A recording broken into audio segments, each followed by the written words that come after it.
Honey and Wine. I'm sure you already know that if you're watching this. I hope so anyway. We have a duo, country duo. Actually, we do some rock and roll, things like that. But we wanted to start Dreams in a Graveyard podcast. And welcome to our first one. Here we are. And we wanted to kind of cover this topic of Dreams in a Graveyard. And we'll start by talking about our song. And then what we'll do is, we'll go over different topics of different dreams that you and I have had, maybe bring some people in and inspire you with their dreams and how they got there. I'm excited about this. I don't know about you. Me too. Yeah, definitely. This excites me. So we are downtown Pleasant Hill, and this is Vault 126. This is actually my studio right now. I'm teaching piano out of this little room and loving it. And we can talk about that dream later. And then we're renovating this building, and Honey and Wine will be playing here. Excited about that. That's another dream we'll be talking about, right? Yeah. So, but we're going to start today with talking about the song, how it was inspired, and kind of get this kicked off with the song, right? Right. So you can go to Spotify, YouTube, TuneCore, I don't know. SoundCloud, everywhere. It's everywhere. Dreams in a Graveyard, Honey and Wine Music. You should get you there. Yep. We actually have a picture on the front of our cover of our, I don't know if you call it cover anymore, a cover picture. And it was taken in a graveyard by some friends of ours. And so you'll see that. You'll see us. I think you're holding your guitar, aren't you? Yeah. It's kind of down on the ground. Don't look at my hair. It was like a really humid day. I'm just like, oh. Hey, it's better this week than it was last week. I know. I've just never been photogenic.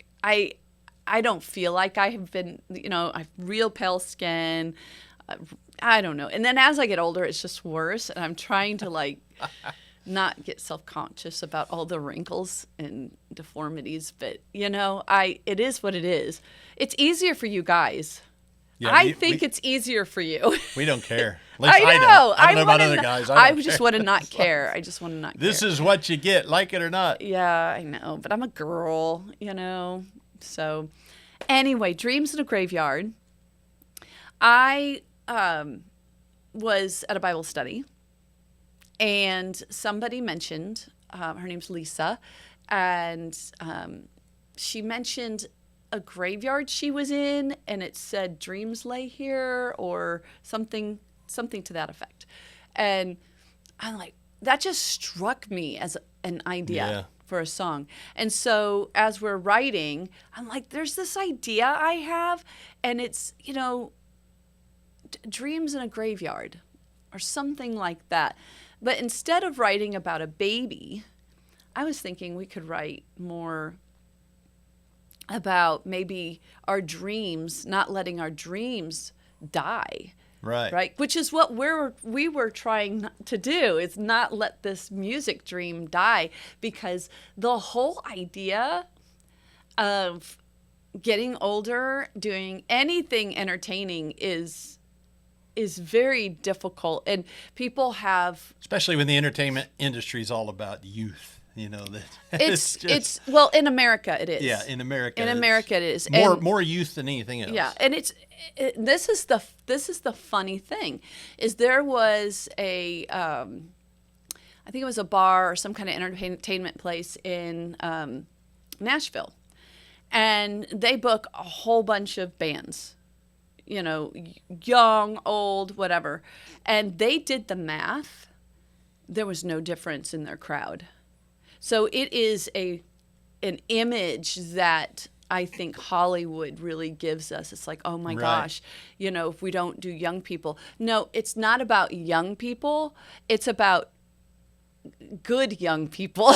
If they're good, if they're entertaining. But if you're going to get somebody that's older and entertaining even to a younger crowd. I can remember when we were booked for those 30-year-olds. I was in shock. Yeah. I felt like mama, I was like, what are we doing here? Oh my gosh, they're so young. They totally enjoyed us. I was like, okay, but I really felt like I was like their mom at the party, but no, they booked us again. Yeah. They booked us twice. Loved So it's not about that. And it's really too bad that people have this idea in their head about age, because you were really selling yourself short, and you're letting your dreams die because you have this idea in your head that because you've aged out. Yeah. Well, and even, sometimes you go up against the waves coming at you and you say, you know what, bring it on. We're going to do it anyway. Right. You know, Hey, yeah. I think about when I've been down to the ocean, or we were at Florida and stuff, and those waves come in. If you just plant your feet, you can resist them. You can say, you know what, I'm going to stand here and I'm going to do what I'm going to do. And that's kind of what we're doing. It's like, yeah. Yeah. We'll Well, keep- there's some things you have to shift as you get older. You can't lug equipment around like you used to, but we've adjusted for that. We've adjusted for that. So let's talk more about the song. Why don't you start? Well, I mean, like you said, the song came out of that, seeing that sign, and we kind of felt like, writing about, you can't do anything really about losing a baby. You can't do anything about that. It's done, and even if you have another child, it's not that child. And Get my water. Keep going. and so we took it a little bit of a different direction and went to a place like what you talked about. It's about how many dreams do people have of doing something, a business, writing, music, whatever, and they just let it go. It's like, oh, I'll never be able to do that. Well, why won't you? Or why can't you? And like you said, is it truth, or is it some perceptions you have that might not be true? And then also, can you buck the curve, buck the trend, and do those things? Dreams, the difference. Somebody said the difference between a dream and it coming to pass is the steps you take. Dreams, and that's what the song's about. Dreams is you either let it lay there, you do nothing, and it's just that, a dream, or dreams you start to put action steps to it, and then you can actually get to a place where you bring it to pass. And that's kind of what the song's about, is that right there. Do something about it, and don't worry about what other people think. Don't worry about what their ideas or standards are. You do what you do. And what we're doing right now, are we Nashville famous? Are we up there with Garth Brooks and Jason Aldean and Kenny Chesney? No. But I think if I played 300 times a year, we would be, but we don't but play guess what? 300 times a year. At where I'm at, that's not my dream. No, either. no. And where But you're I at, can guarantee you, if we were booked and we played 300 times a year, the same set, yeah, we'd be fine. Yeah. Yeah. Yeah, we'd be all right. I think that's wouldn't be against it. You're right. yeah. Now, what I would be against is I wouldn't want to do it. Yeah. And I made there's reasons I wouldn't want to do it. For one thing, I don't want to be that famous. Right. I've thought about this. I thought about it at an early age too. Randy Holmes, Patrick Mahomes' mom, just read an article about. She talked about the mental wear and the stuff she's gone through just being part of a famous family. She's not even the one that's Right. famous. Yeah. And it wears on having you. to deal with all of the stuff. And Yeah. so, it is something very... I owned a newspaper, which we will talk about in another podcast, and it was just being known in the town. It made me nervous. Now, I'm not saying that if I was, well known in the podcast, obviously we're doing a podcast, so I'm putting myself out there, but, and that's fine. I mean, if we become known, we'll handle it. We'll deal with it.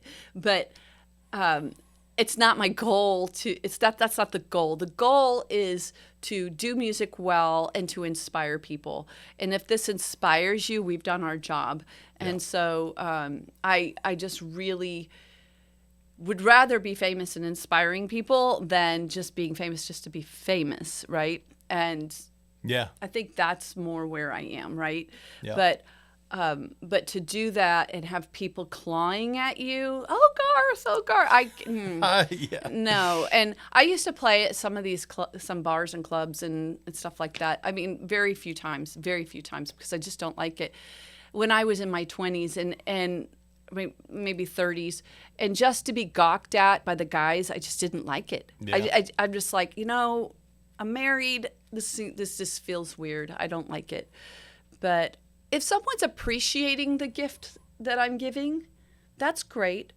I just don't like the spotlight being on the wrong thing. I want Right. the spotlight on the gift. Here's an inspirational gift.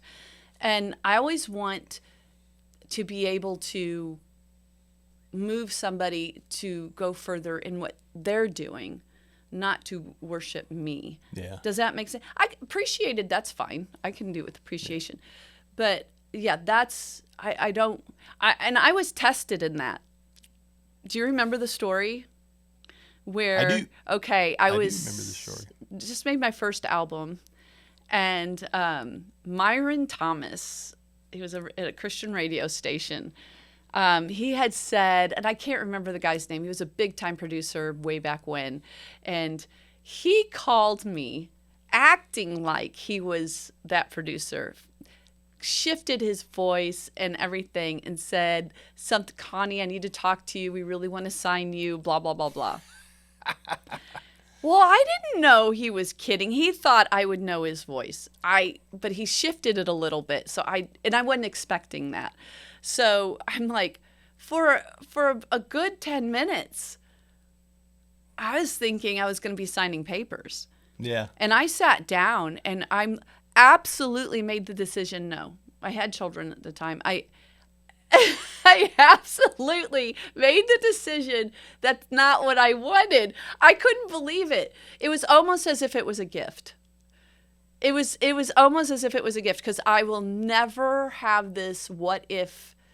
Right? So, and then I guess who the first person I called was Myron.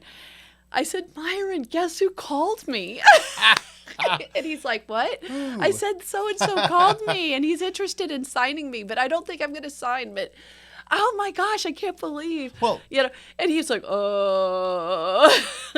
Well, and that's like the same thing. We got contacted by that record company out of Nashville, and they said, hey, we'll bring you down if you want to come down, and we'll put you on the circuits. No. And we thought about it. It's like, that's not where we want to be at this stage of our life. And even in the song, it talks about, for some people, the dream might be a half acre with a garden and 2.5 children. Right.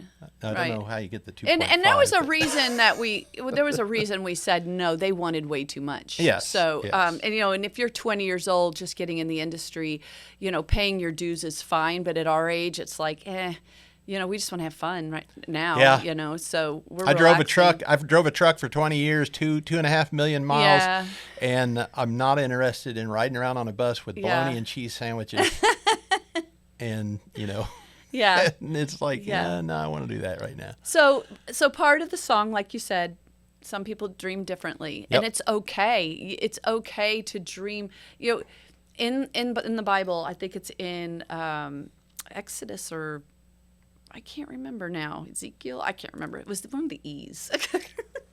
So anyway, I know what it was. It was Exodus, because they were gathering the quail and the manna. So it said that for those who gather much, there won't be too much. For those that gather little, there will always be enough. So whatever your dreams are that's in your heart, just because you're Garth Brooks and it seems like you've gathered a lot, it's not too much for Garth, right? And even though we've decided to be in Pleasant Hill in this building, it doesn't mean it won't be enough. You got to remember that it's not about comparing your dream with other people. Right? Which I think a lot of people do. Just be comfortable in the room with who you are and where your dreams are, and focus on that. Who cares what everybody else is doing? And appreciate the gifts that they bring to the world through their dreams. Right? Yeah, absolutely. And you know what? It's okay too to get to talk to others about dreams. Like, me and my history of baseball. If you're a person, you can't throw a baseball from me to you right now, then, probably is not something you were built to do.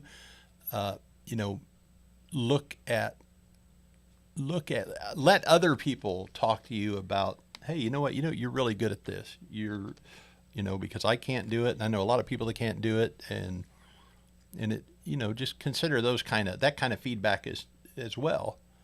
So, one of the big, which I've shared with you, one of the big things that helped me with what we're doing was when Larry Gann said, you know what? He said, this is good stuff. Yeah. And so did Kevin, and so did I didn't believe it for a long time. I didn't believe that for a long time. And then I'm kind of getting there. And these guys have been. They're not. Yeah, they have been at that level that we're talking about, and they're telling you, hey, look, we have no reason to blow smoke at you. It's good stuff. So let's take a break just for a minute. All right. Okay, so hit that bell and subscribe. Ding. Go to our Patreon. Ding, ding. And we'll be right back. Okay, we're back. We are back. This is our first podcast, and I just get this. I was getting this feeling that I didn't press record, which has happened to me before when I was doing radio. I did a whole hour, and I forgot to press record, and I'm like, I'm sorry, we're going to have to do it again. So now I'm paranoid every time. So I'm like, it's like leaving the gas on, or, I don't know what else you leave on, but... At the radio the station. oven on, at the radio station, it's I had to say it helps if you turn the mic on. First place I always look when there's a problem at the radio station is the loose nut behind the microphone. I always check that first. Loosen up? No, the loose nut. I check the loose nut behind the microphone. You? yes. The loose nut behind the microphone. I'm like, you got him on the side. But I am excited about it, and the second verse of our song, so let's get into that. Sorry about the disruption, my nerves about pressing record. So the second part of the song is... that gets into making the decision and taking the steps to convert that dream from just a dream to a reality. Yeah. And it talks about, that's where we were talking about that line and came up with the reaper of time. Because time, there's no love, there's no nothing. Time is just, it goes, and I have the wrinkles to prove it. Yeah. And there can be a point, like if at my age, if I say, hey, I'm going to play Major League Baseball. No, okay, you're well, not. that's not No, gonna you're happen. not. You're not going to do it. No. And did time. You watch the Olympics? It's like, oh, I would have. No. Yeah. No. And so, yeah. So you gotta look at things and say, okay, there is a time element that you're fighting against. Right. Yeah. Right. But there's a lot of things that are, you can do. Yes. And as long as you can. I just feel like making that decision, there's a lot in it. You got to count the cost. Yep, absolutely. I see a lot of people, for example, I have a student, an adult student, who decided, well, I'm just going to go ahead and do this. Never had a lesson in their life. And they're like, I would give you $10,000 if I could just play today. Right? And it's like, well, This person is not old, but not young. Right. It takes at least 5 years to be an intermediate to advanced level, right? If you practice it half an hour every day, you can do that. You can play some things in 2 or 3 years, but 5 years to be playing, some Mozart and some really nice pieces. So, and even improv and doing some fun things. 8 years to become advanced, where you are doing studio work or, playing on a big stage with an orchestra. Yeah. Even there was a pianist up in Big Creek, and he's advanced. He's been playing a long time and he knows what he's doing. So, but he's improvising, he's all over the keyboard. So you got to count the cost. And a lot of people will come in and just win it overnight. It doesn't happen overnight. I also see people that don't exactly know how to define their dreams, or they don't know that their dream is to have people over. They'll open like the bars that we've seen open, it's whenever you're opening a restaurant or something that services people, it has to be about business. Your dream should be business and making money, the bottom line. And it's real easy to not count the cost there. And this is something I'm having to do here, Yep. and weigh. Yep. What do we do? Teaching piano, I'm great with. So, but some of the other things I'm thinking about, I'm weighing heavily, writing a business plan. And I might not be able to do everything I creatively just want to do. I might have to say, okay, I want to do this and make it clear what I'm about, right? Yep. And so sometimes the dream is just to have friends or to be liked, or you see yourself as, everybody or achieving. So we have to define what the dream is, right? Just not going out haphazardly. When I bought the paper, a lot of it was I felt like I should. But emotionally, I was bored. I was just, my kids have gone, now what do I do? I wanted some value in my life. And so instead of just taking time and saying, what's really the hole in your life, right? I might have still bought the paper, but my attitude towards it would have been different. By the way, that's, people don't realize there's 3 levels of choices that you make in life. There's fundamental choice, there's primary choice, and then there's secondary choice. Fundamental choice is that one where you say, you know what, this is what I want, this is what I'm going for, and I've counted the cost, and yet maybe you've missed something, but you've done your best to count the cost. And then your primary goals are what they call macro habits. Like, one of the things I've been doing is losing a lot of weight here lately because I didn't like my health and things like that. Fundamental choice was, you know what, I need to change, not looking back because I don't like this.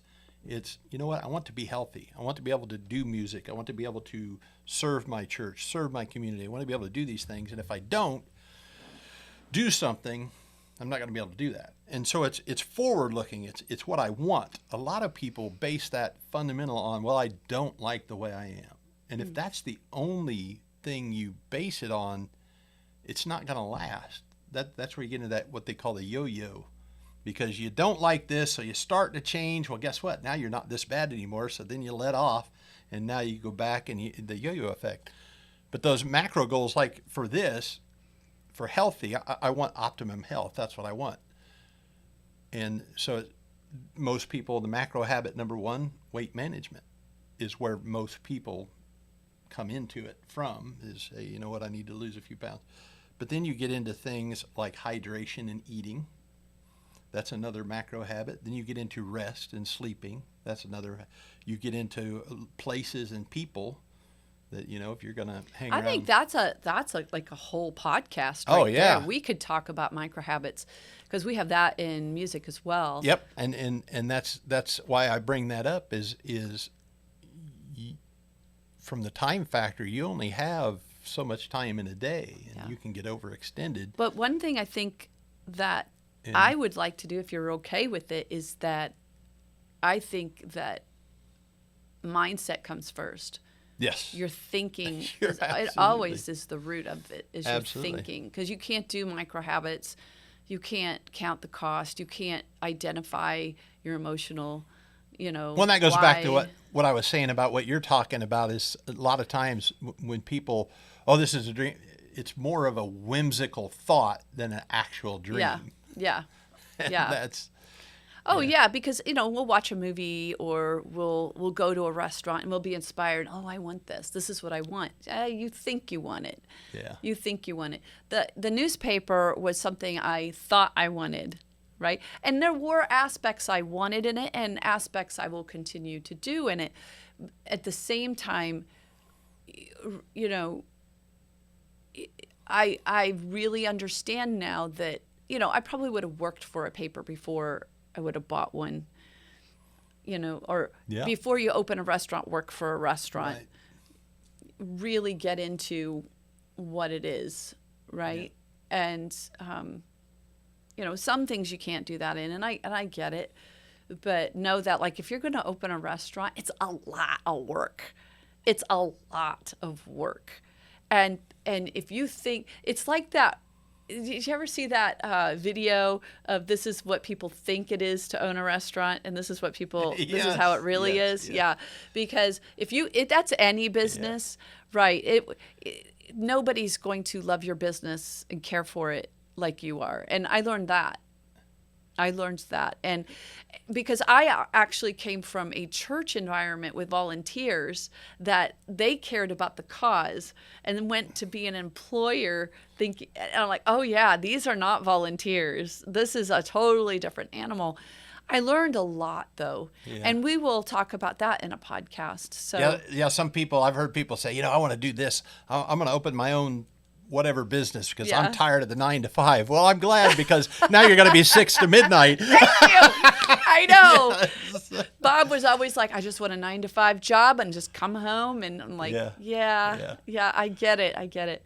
So I think we've wrapped up the song pretty much. And so go listen to it. We appreciate all of your support. I mean, if you're still here listening, thank you.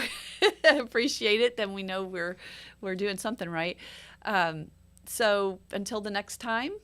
Next time. Thank you. Remember to subscribe. We have a Patreon. We have, I don't know what we have. We will Facebook. Find us like you said. Find us somewhere out there. Find us on Spotify, SoundCloud. We're several places out there. We'll see you next time. Share with your friends. Bye. Bye. Don't let your dreams